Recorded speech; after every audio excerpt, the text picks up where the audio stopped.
សំណាងអ្វីឲ្យស្រីជួបបងអូនជាកុលាបមួយតងដុះនៅដែនដងស្ទឹងកំពង់ស្ពឺរសៀលកងភ្នំតូចយំរំដំគួព្រឺ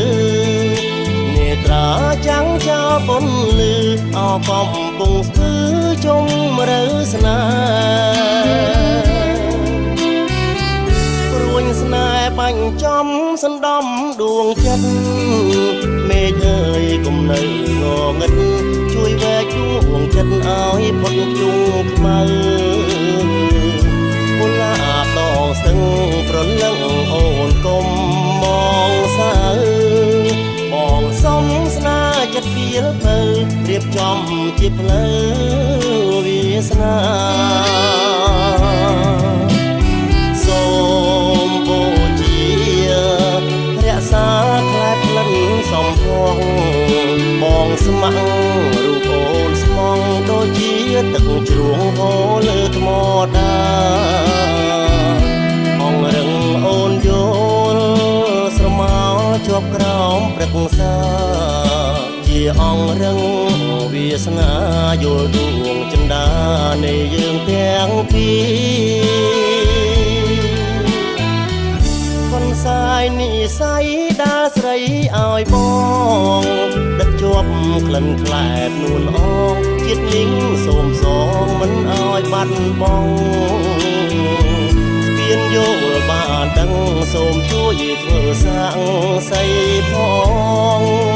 ចាឈ្មោះកុលាបមួយតងគឺជាកុលាបដ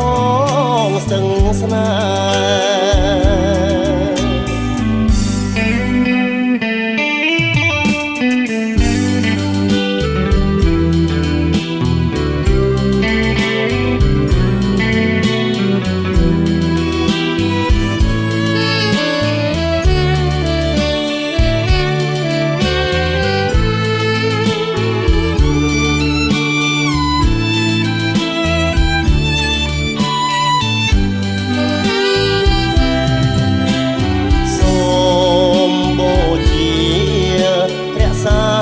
៍ផ្លិនសំភង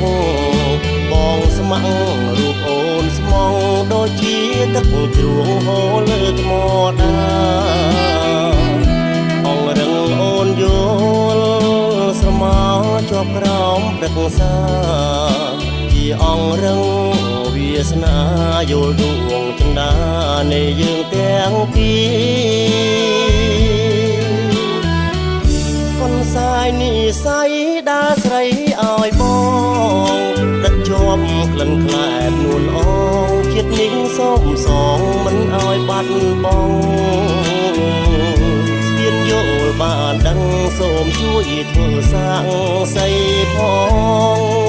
ចាឈ្មោះកុលាបមួយតងគឺជាកុលាបដងស្ទឹងស្នេហ៍